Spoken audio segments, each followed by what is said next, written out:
Bueno, pois boas tardes. O querido don José acabanlle de entregar agora unha foto que de cando era mozo e quixo se poñer igual así con estos 15 días que está de meditación e de ayuno para poñerse así. Pois don Xosé, en nome propio de todo Carballo, quero agradecerche a doación da biblioteca á nosa parroquia. Gracias aos amigos que estades na mesa, a todos vos, máis de agradecer neste día en que, bueno, especialmente ponte, se os docentes fan e os nenos fan ponte e teñen vacación, tamén nos debíamos ter os demais, pero agradezco especialmente. Estamos neste salón que, como vedes, son moi importantes os libros, pero tamén ainda hai aí restos do reparto mensual das bolsas de Cáritas. Eu estaba pensando que o mellor don Xosé, como fan na Feira do Libro, con cada libro un molete de pan ou un botella de viño, que ainda sería máis mellor para fomentar a lectura. E faremos a bendición, que vai a ser corta, da biblioteca, e con este acto queremos tamén poñer en marcha e iniciar esa aula de pensamento de Xosé Pomar Gándara, que espero que todos os anos teña continuidade. Seguimos a facer este acto por Santo Tomás, alá o 28 de xaneiro, porque don Xosé sabe moito de teoloxía e de filosofía, pero a providencia sempre actúa. Eu penso que esta data das letras galegas ainda é máis axeitada, porque Pomar podía haber sido catedrático de latín, de historia, de filosofía, de teoloxía, director do arquivo diocesano, coengo da catedral. O outro día estuvemos rezando diante da tumba de teu vistío de Pomar Cornes, e incluso membro da Real Academia Galega, que eu penso que outros con menos méritos están. Pero quiso ser crego de parroquia, e tuvemos a sorte de que primeiro en Seabia, logo que aterrizase en Bergantiños, e que puxo toda a súa ciencia ao servicio das persoas, do Evanxeo, da Igrexa, de todos estes campos hai na súa biblioteca e, sobre todo, na súa cabeza. Don Xosé é o amigo, mestre e conselleiro, que coa súa humildade e sabiduría tanto nos orientou para que a nosa parroquia tiña sempre as portas abertas e, ademais de estar moi comprometida na obra social, sexa promotora de cultura enraizada na nosa terra de Bergantiños e se distinga polo amor a Galicia. Chegou don Xosé a Bergantiños despois de vir de Bastavales como párroco de Seabia e Arbecedo en xaneiro do 75. Dinamizou a fe, a vida social e a cultura da comarca de Bergantiños e repercuteu moito na parroquia de Carballo. Nas páxinas de mensaxe de Bergantiños, o primeiro pregón das festas de San Xoán, pregón da festa da pataca, pregón das letras galegas no Colexio de Coristanco, tamén o primeiro pregón de Semana Santa e pregón do Nadal en Carballo, e foi o presidente fundador do Instituto de Estudios Bergantiñáns, que tanto o quixestes e tanto seguides facendo por Bergantiños e pola cultura. Deixámoslo ir de cura padrón alá 10 anos, do 87 ao 97, para que ali pois fixese a padronía. Sabes, don Xosé, que o outro día roubaron a caixa forte da iglesia de Padrón. Se tú estuveras nun... E, despois de xubilarse, leva 25 anos con nós, incorporado a esta parroquia, ben que se nota, ben que o agradecemos.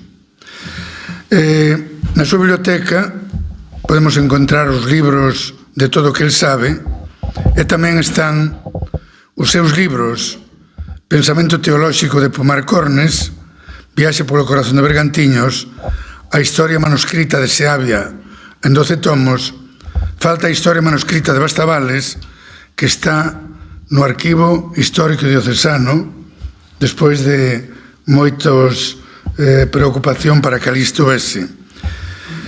Mágoa que as carpetas cas súas poesías, cos seus apuntes personais, cas súas reflexións, aínda non as podemos consultar. Tampouco non está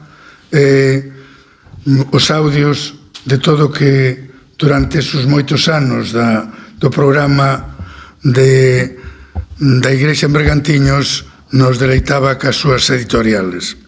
O gallaco o Instituto de Estudios Bergantiñáns ou algún investigador a súa fermosa tarefa de estudiar, catalogar e facer unha tesis doctoral sobre a figura de don Xosé Pomar e os seus escritos. Eu creo que neso anda algo Xosé Manuel.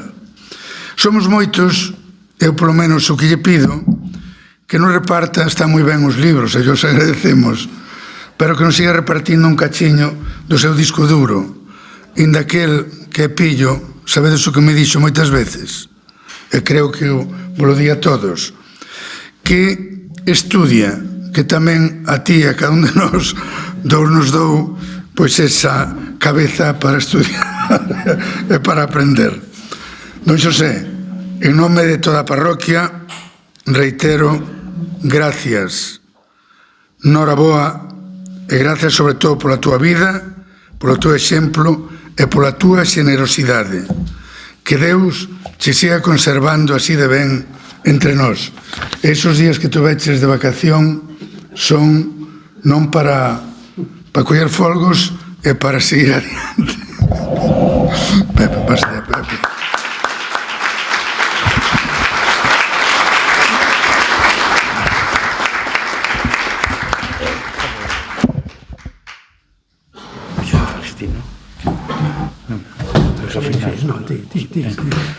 No, digo...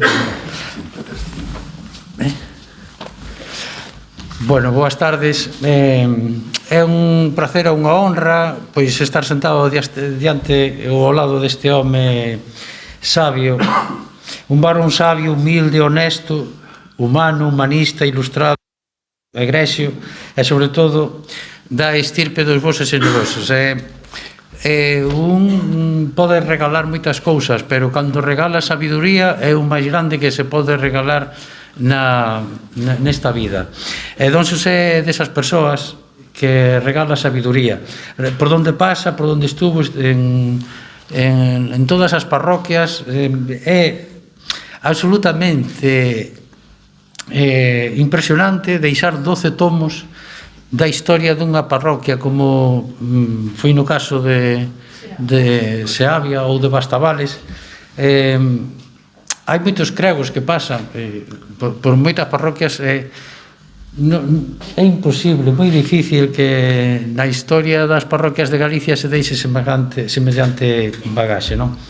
Eu, xa que me puxeron de moderador, eu diría de que Xosé Manuel Varela, que é un gran estudoso da literatura de Bergantiños, da historia de Bergantiños, de autor, poeta, é profundo coñecedor da vida e da obra de Xosé Pomar, pois ten a palabra, nos pode contar polo miúdo da vida e da obra de don Xosé e a súa valoración.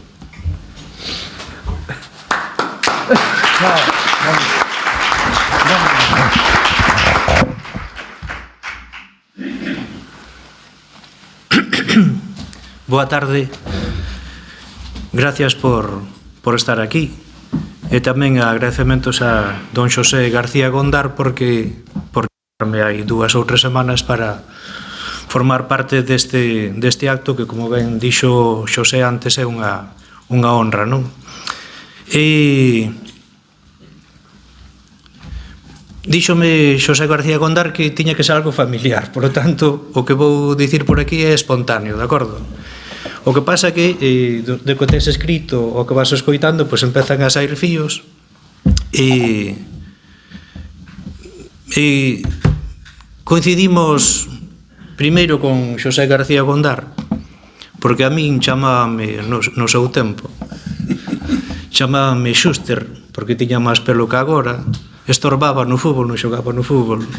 E como eu fui un alumno no Fogar de Santa Margarida, que é a casa na que traballo agora, pero son docente de lingua e literatura galega, pero a primeira docencia foi no colexio de Fina, e non o tiña aquí anotado, e recén licenciado impartía a alfabetización de adultos. Entón parece que é un fillo que nos estamos movendo nun círculo de amizades. Bueno, pois ali no Fogar de Santa Margarida, cando viña José García Gondar, me vi ali por secretaría, hola Xuster.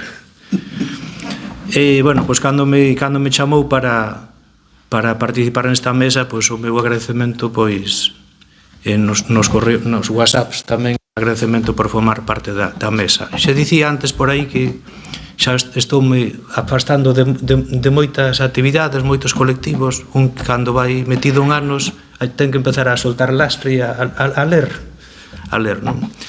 Bueno, pois grazas a Xosé García Gondar, pois coñecín a Xosé Pomar Gándara, que xa o coñecía de prensa, de sair na prensa.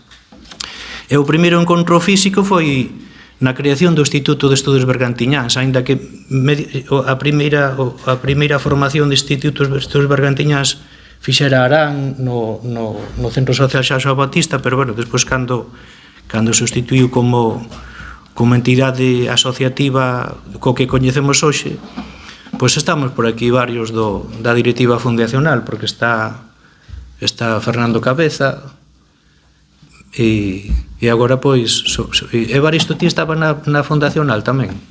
Bueno, disculpade a listaxe, non? Bueno, pois aí, entón, cando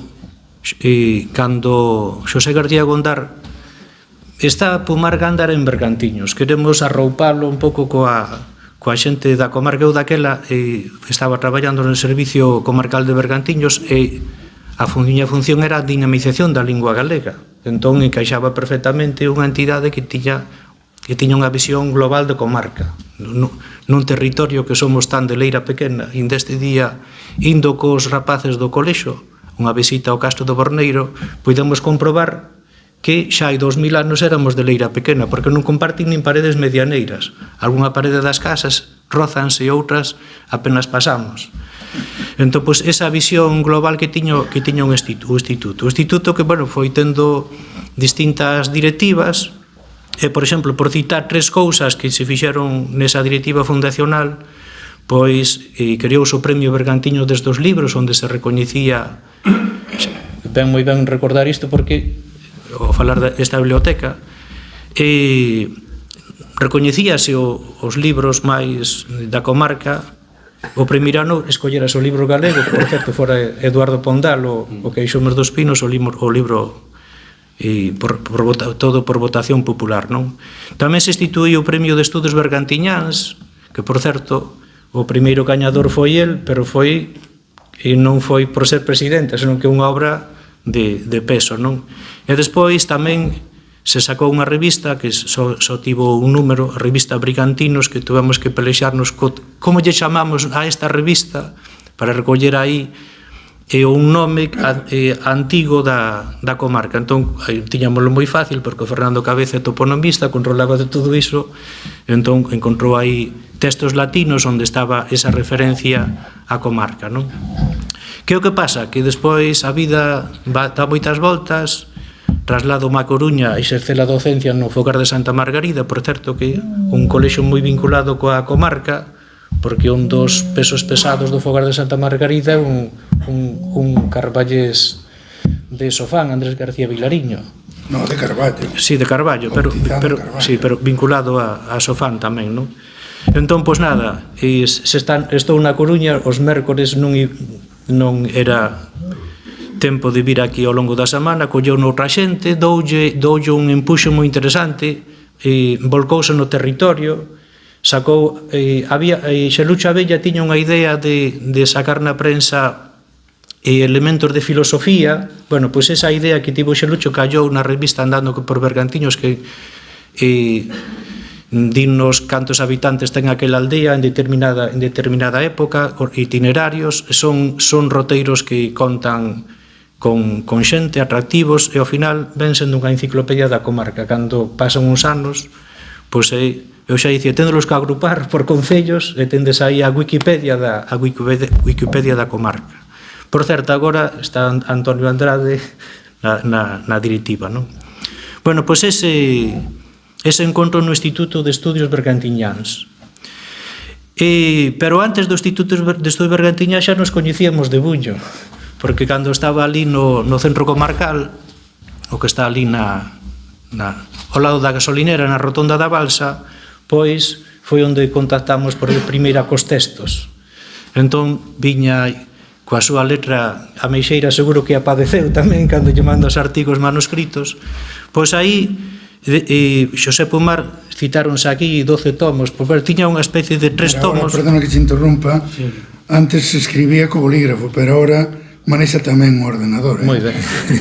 Bueno, pois no final da década dos 90, que xa hai anos, pois puxémoslle un pouco unha organización digital a un tomo que era un estudo da comarca de Bergantiños, outro sobre a lingua, outro era sobre etnografía, que por certo que despois ese sobre Bergantiños foi o que gañara o premio de estudos bergantiñás, non? E acordo que eu normativizaba os textos porque a Academia di así, pois non, eu xa estou ele antiacademicista, unha das palabras que recordo daquela era a según, non, que a Academia di segundo este autor, el pois apostaba polo a según, non? E a parte de Bergantiños acabou converténdose no libro Viaxe polo corazón de Bergantiños, e queda o tomo de lingua, o tomo de etnografía. O de etnografía é moi interesante para publicar, a ver se logra sacar nalgún momento, non? Bueno, outro terceiro punto de encontro en ambos foi este libro, Esgotado. Non está por aquí Moncho de Brañas? Está Moncho, vino antes por aí. E unha das preguntas que me facía era como unha persoa polo menos o patriarca de Bergantiños non tivese un libro publicado, artigos en revista, en prensa, nas revistas que sacaba aquí, a revista Mensaje, etc. Pero faltaballe o libro. E, bueno, pois, ao final houbo que loitar por aí. Entón convertíme no editor literario. Pasei a ser un editor literario que quizáis é o traballo que máis fago nestes momentos.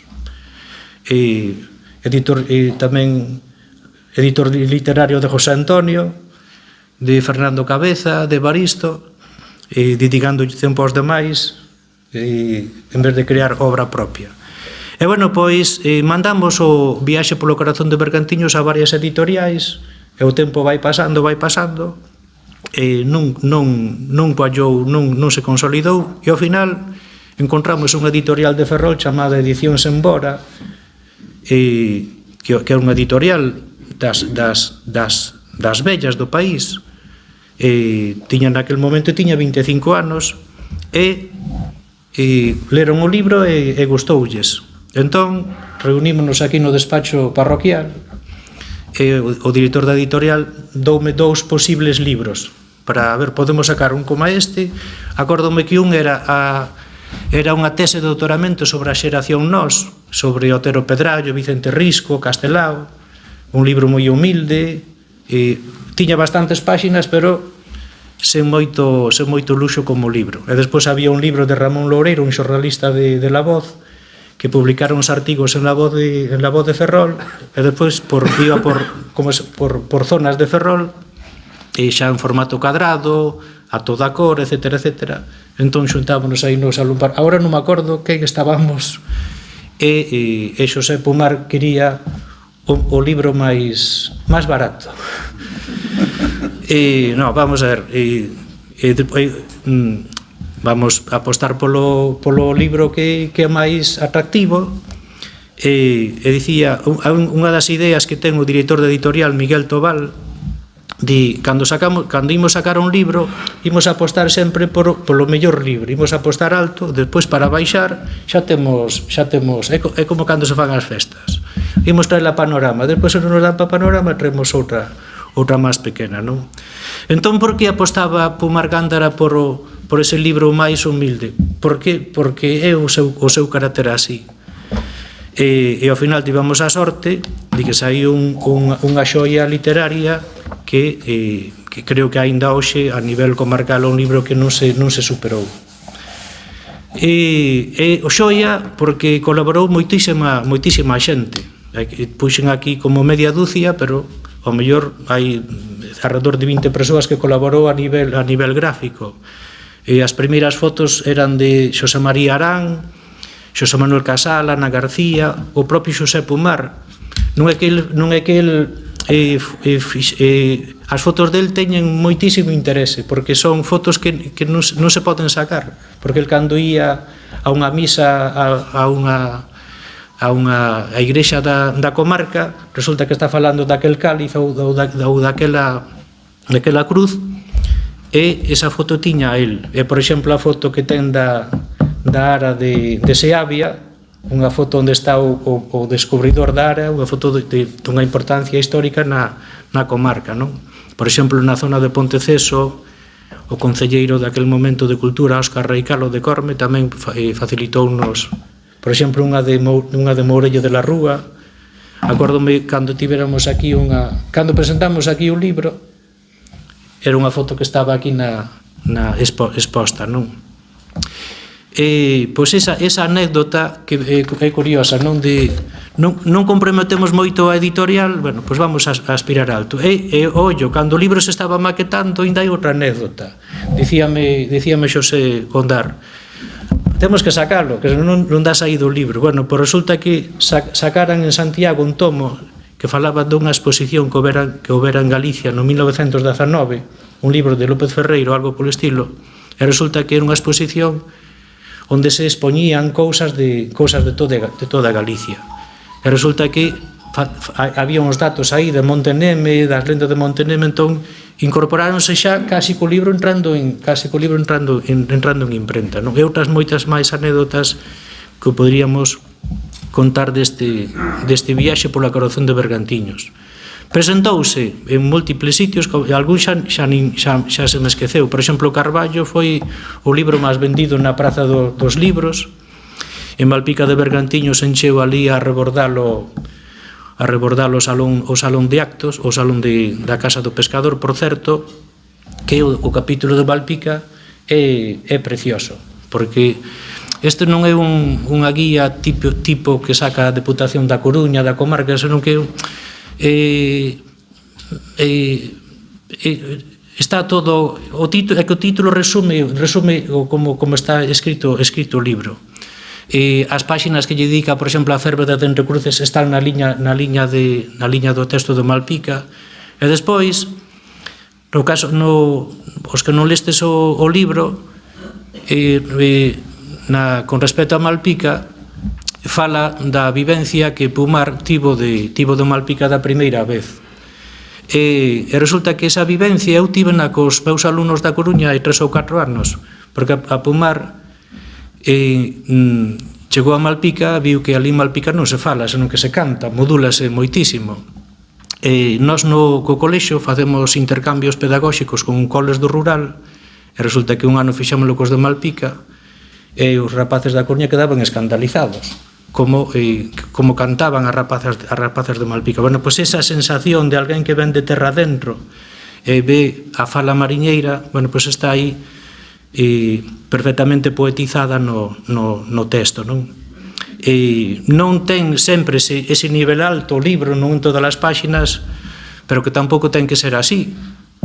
Carlos Casares falaba, cando lle preguntaba como teño que escribir, dicía Casares, pois temos que escribir como un río que de vez en cando vai pausado, vai por un val, pero despois encontra un verdes e fai un pouco de ruído, pero non demasiado, senón o lector despista, senón. Entón o libro de Pomar vai un pouco así, ten unha parte máis científica, máis de arquivo, e depois unha parte moi lírica, non?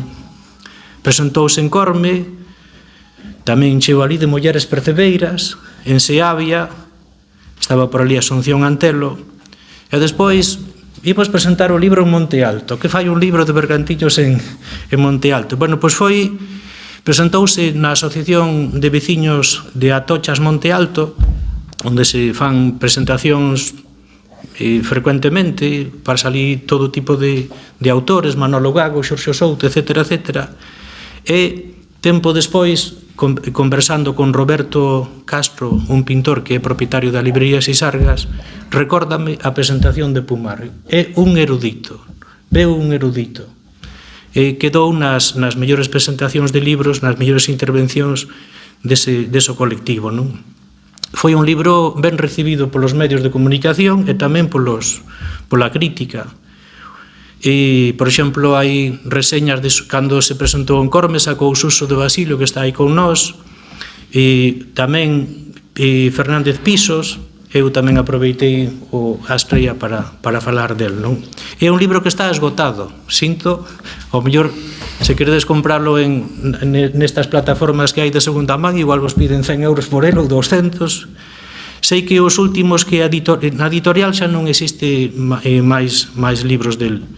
E os últimos me parece que ellos deu a librería Brañas, e non sei os que lle queda. Un libro que quedou esgotado. Outro punto de encontro que tivemos foi na preparación dos Consello Prematrimonial. Aí. E outro encontro foi, por exemplo, con un libro moi semellante ao A viaxe pola corazón de Bergantiños. Eu traducín a tese de doutoramento de Salvador Parga Pondal, que titúlase Comarca Natural de Bergantiños. E un libro dos anos 50, entón encontrábame con un problema. Había textos en latín, pero en latín medieval. Quen demo podrá traducir isto? Porque o latín culto, clásico, ainda se podría ir traducindo, pero medieval.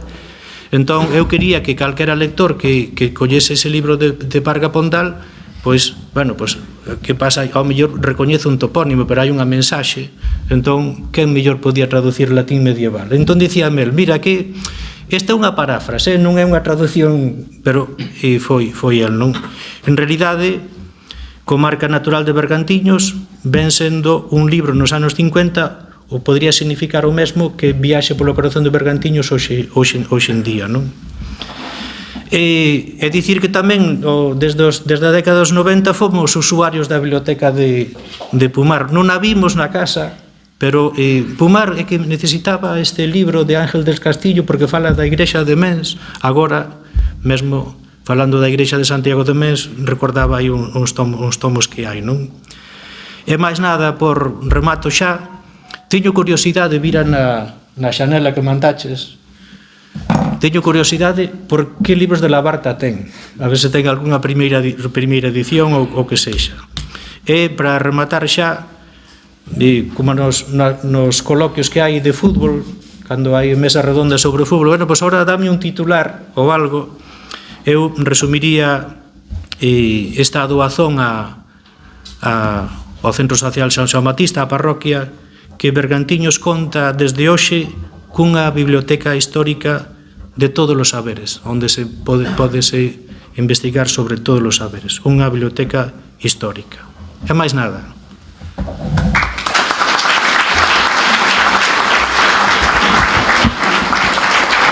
No, para seguir dando algunha pincelada do noso sabio, que parece que non hai ningunha rama que se lle fai a el que lle poña dificultades. Tamén é un gran músico, que por donde pasou tamén compuxo himnos, o cal tamén é outro elemento que creo que temos que destacar aquí. É Suso de Basilio, que é un músico, ten destacado en algún artigo que lle teño lido o facer musical de Don Xosé, que tampouco debe de ser esquecido. Pepe, pero non nos dou o piano, porque tiño o piano.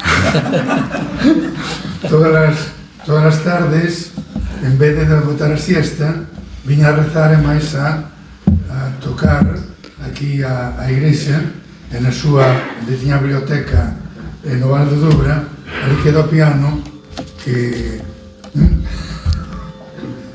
Eu creo que o que lle falta a don Xosé é escribir unhas memorias que supoño que serían unhas memorias enriquecedoras de todo interesantes e necesarias, sobre todo para os que o coñecemos e convivimos con el, recibimos eses artículos antes manuscritos, agora, como di don Xosé, xa veñen en ordenador, e que ás veces tamén nos daba amables tirón de orellas porque non acabábamos de entenderlle a súa escrita de toda algunha palabra que metíamos por aí que non era do todo correcta. Bueno, outra persona que si o coñece e que un pouco tamén é fruito do paso de don Xosé por Seabia, ese interese intelectual que sempre despertou este abogado que foi compañeiro meu de aulas. Eu digo que é un abogado con alma.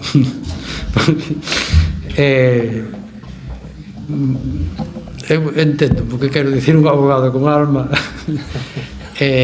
Bueno, tamén é autor de dúas obras. Unha delas tamén foi a máis vendida na Feira do Libro de Carballo, Xosé Antonio Andrade.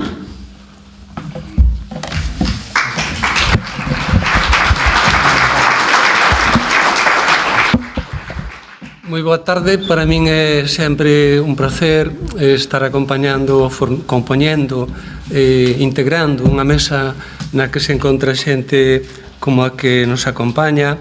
Teño unha especial relación con don Xosé. É-me igualmente grato estar rodeado de xente de Carballo, pero tamén vexo xente de outras parroquias, incluída a miña de Seabia, e quería empezar contando unha anécdota que acaba de producirse hai un pouquiño antes de entrar, para que vexades o grau de humildade deste home que, cando viñamos para aquí, comentábamos tamén Fernando Cabeza Aquiles, Pumar intentou nos convencer de que marcháramos para casa, que isto non era para tanto, ir para casa. Dicir, a verdade é que un non deixa de sorprenderse nunca co seu carácter, coa súa empatía e coa esa preocupación por non incordiar, sin darse conta de que para nós é un auténtico placer ir por ali por onde el anda. A xente que me coñece probablemente me escoitaría algunha vez decir, un pouco en plan de broma, que se a min me tocara un deses premios millonarios que dan para facer moitas cousas, probablemente invertiría a totalidade dos cartos en dous proxectos. O primeiro sería recuperar a extensa devesa que no seu día debeu ser, seguro que foi, o meu lugar nativo de Seabia.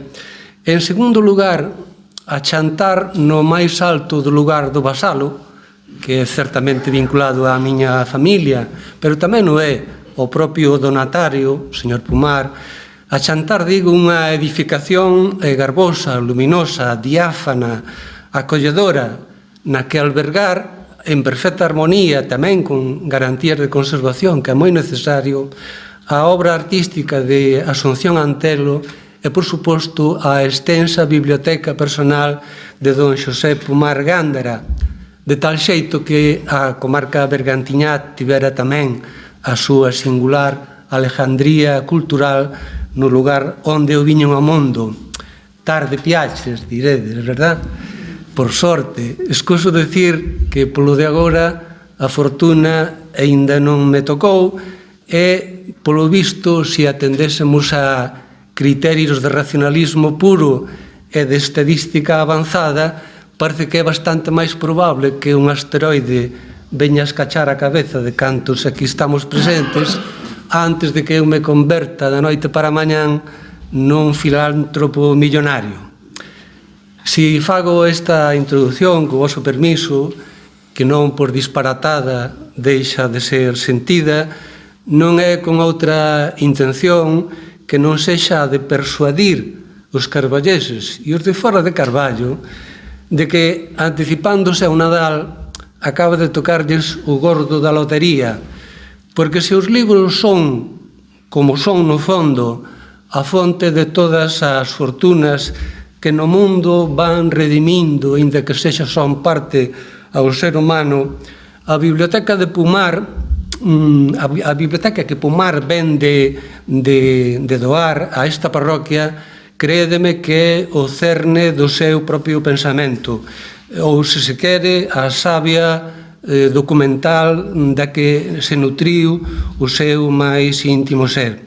Por iso, don Xosé, a min non me é en absoluto difícil de imaginar o que custa emocionalmente desprenderse dos libros e dos documentos que foron vieiro dunha singradura personal tan intensa como extensa no caso do noso amigo Pomar.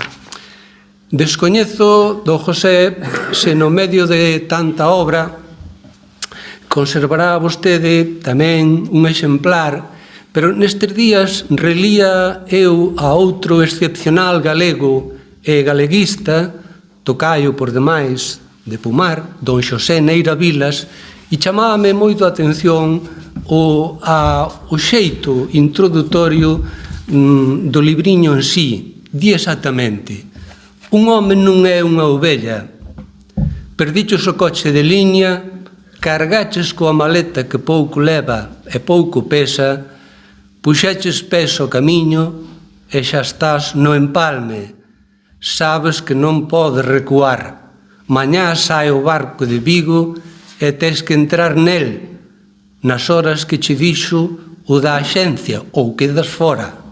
Non hai can que o roea, e se quedas, quen sabe cando volve cantar o cuco, que son moitos os que marchan e os barcos poucos. Neira Vilas escribiu Esperando o leiteiro, que así se chama a obra, á idade de 80 anos.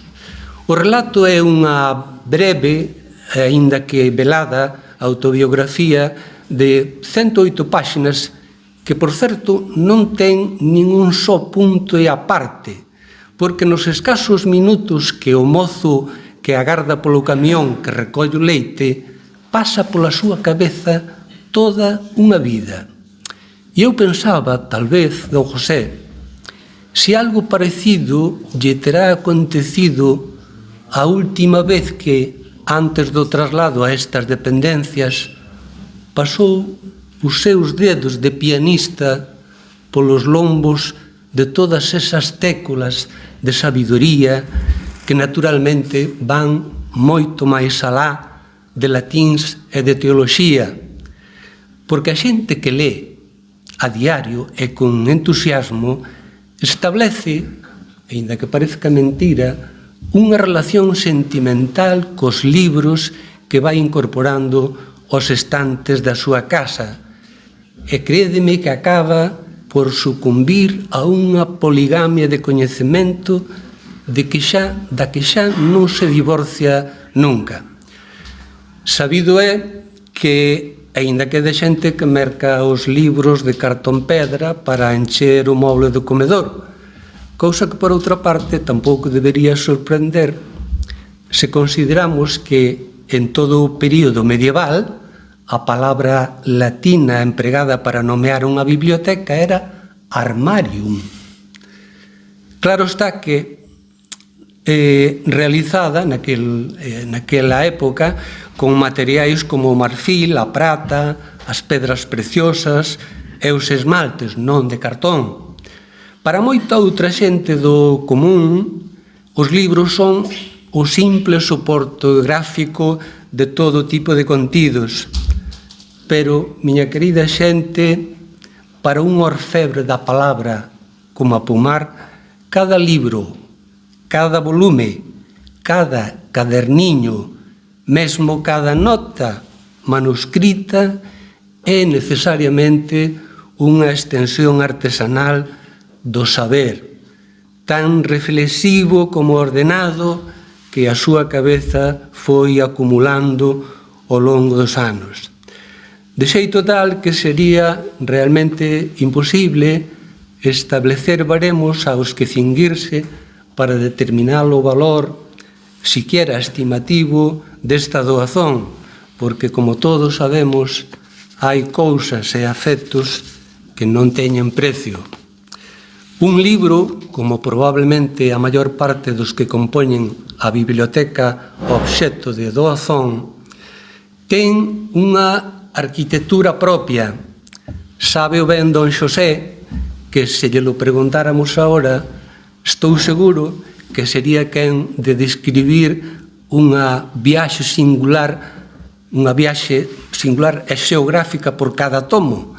Falaríanos e diferenciaría perfectamente tapa e lomo, canto e cofia, cella e gracia, cantoneiras e entrenervos, contratapa e garda de cortesía, cabezada e base, contracanto e garda volante, e que sei eu o que pode contar este home. Pero a parte da arquitectura exterior, é aparente que tamén o é a veces dos libros, o lector entregado e gozoso na lectura vai conferindo vida propia a cada exemplar, no que vai deixando notas, recordatorios, estampas. Estou seguro que no caso de Pumar el foi glosando e enriquecendo o contido orixinal do xa editado, deixando nel parte do seu propio coñecemento e até diría que deixando parte dos anceos máis íntimos de toda unha vida. Termino, amigos e amigas, ben querido Pumar e compañeiros de mesa, convidando a que colmemos a curiosidade por conocer o enxente e maravilloso contido desta biblioteca, porque é o camiño máis curto e máis garante de que estaremos tamén a coñecer e a afondar no pensamento dun home que, sinceramente, exemplifica como poucos o valor do coñecemento e a humildade socrática de seguir afirmando aos seus máis de 90 anos que pouco ou nada sabe. Velaí a súa maior grandeza. Moitísimas gracias.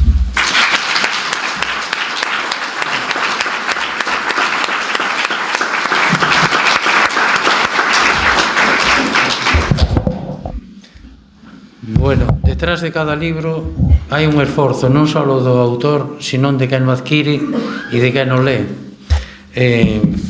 Entón, o máis desexable desta biblioteca que se doa é que se lea, que se utilice e que todo o mundo poda acceder como parece, sí que vai ser. Eu teño unha coincidencia, debe ser a única con don Xosé, que é que os dous vimos o mar por primeira vez en Malpica. Eu tamén vin o mar por primeira vez en Malpica, don Xosé. Don Xosé defínese ou tense definido como ser galeguista, que ser galeguista é ter amor á terra dun, as xentes, a vida e os mortos, aos nosos difuntiños. Os nosos difuntiños, que é unha expresión que yo oía moito a miña avoa e que últimamente pois xa non se escoita, xa non se fai esa referencia. A min que don Xosé se defina desta maneira, para min indo engrandece máis.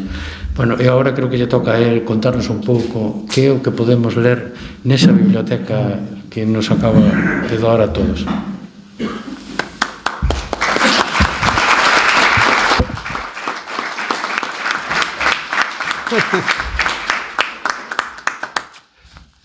Pois non sei que vou dicir eu. Estes que falaron pois poñendo o corazón na boca, sin control ningún. Puxeron adxetivos un detrás do outro, ditirambo a cachón, como decimos os galegos vellos, cando é así, pois a mitad da mitad. Entonces podemos aínda falar. Bueno, pois moitas gracias, Dios lo paga a todos por viredes. Tiñades unha tarde excelente para pasear por aí, para ir á playa, e viestes aquí, a un gran sacrificio.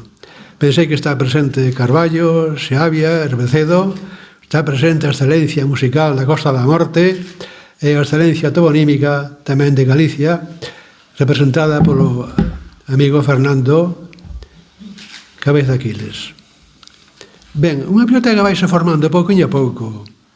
Resulta que compras un libro, compras outro, os acontecementos van exixindo máis, uns libros quedan sobrepasados, hai novas ideas, e este traballo de ir estando ao día é o que forma unha biblioteca. Por iso podemos decir que hai sempre libros que pertencen de algo así como a historia da biblioteca e outros que son de plena actualidade. E certamente, seguindo o ritmo dos conhecementos, pois vai un disfrutando, vai un tamén deixando cousas que a mellor lle pareceron que eran definitivas e resulta que non son, e vai un, por lo tanto, progresando nos conhecementos, digamos, de calquera rama, científicos, lingua, teoloxía, filosofía, etc. Unha biblioteca ten que ser algo coherente, non é un almacén de libros. Un novo rico compra unha chea de libros, canto máis bonitos mellor. Eso non é unha biblioteca. Ao mellor aí, moitos libros bons e caros, pero ao mellor non está o Quijote, non está Rosalía, non está Castelao, non está, ao mellor, Memorias dun neno labrego, por decirlo así, por decir algo que é donoso. E, por lo tanto, quero decir que a biblioteca ten esta racionalidade interna. E fai falta que haxa sempre un coidador, porque para decir onde están os libros, onde está a distribución, para que quen queira acceder, pois poda encontrarse co libro que desexa.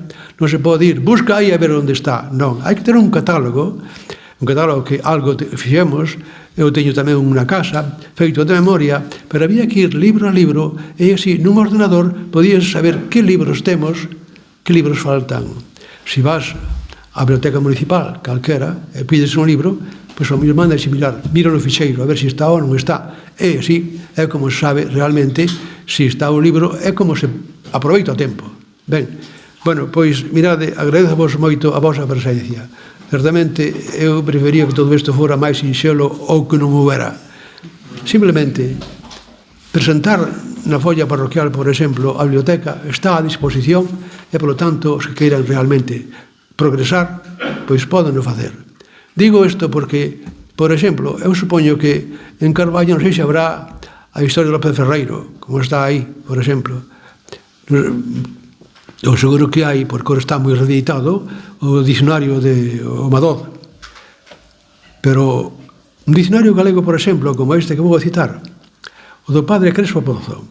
Resulta que o padre Crespo Pozo era un mercedario que ia por aí ás misións e ao mesmo tempo que estaba nas parroquias falaba cos paisanos e preguntáballe como se chama isto, é isto, é isto, é isto. Ten un dicionario onde aparecen as diversas formas, os diversos sinónimos de palabras galegas que nos conocemos, pero que son comarcales. E creo que a palabra arume é a palabra que ten unhas 40 ou 50 acepcións. Non acepcións, quero dicir, nomes diversos. É así en máis libros. Rivas Quintas tamén ten un libro, chamalle Frampas, donde se recolle pois o que el foi recapacitando, recollendo polas diversas parroquias. E non digamos xa don Constantino García, que enfréntase coas palabras difíciles, non coas palabras cultas, que eso trae un dicionario calquera, o seu significado, senón as palabras que son difíciles, que o mellor responden ao anecdotario de calquer comarca. Se non se entra aí, pois non se descifra esa palabra.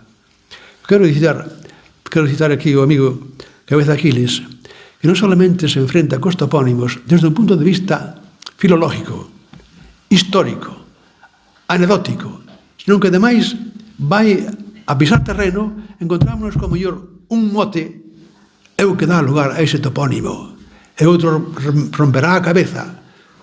Que será isto? Pois iso é algo local que se explica por este acontecemento que pasou aquí ou pasou acolá. Bueno, pois agradezco a vosa presencia, pero nada de todo isto se vedes que é xente de bo corazón.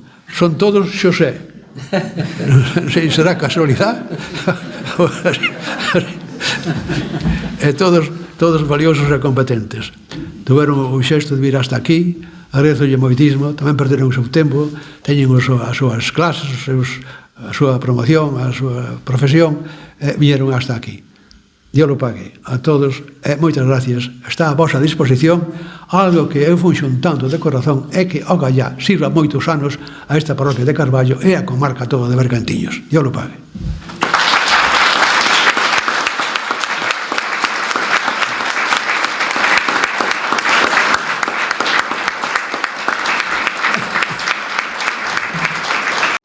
Bueno, pois bendecir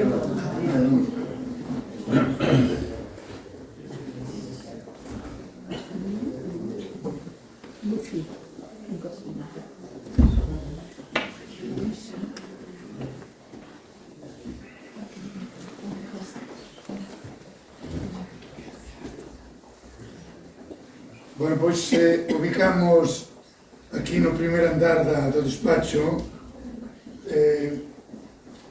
a biblioteca de Xosé Pomar, por un lado e por outro.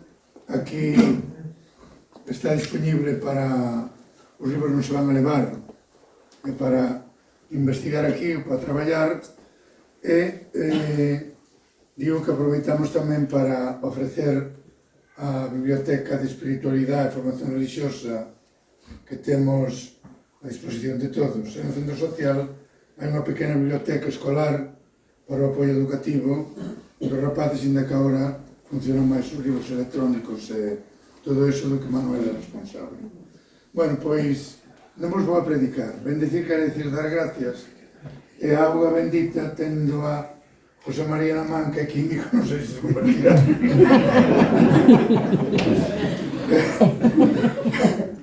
Entonces, eu dou gracias a nuestro Señor por eso, por la saúde, por don Xosé, que nos 25 anos e antes, máis cos libros, a súa cabeza, a súa disponibilidade, a súa sabiduría, é que nos axude a todos a ser un pouco mellores. No nome do Pai, e do Filho e do Espírito Santo. Noso Pai, que estás no ceo, santificado sexa o teu nome, veña o teu reino, fágase a tua vontade, aquí na terra como no ceo. Danos hoxe o noso pan de cada día, perdoa as nosas ofensas, como tamén perdoamos nós a quen nos ten ofendido, e non nos deixes caer na tentación, mas líbranos do mal.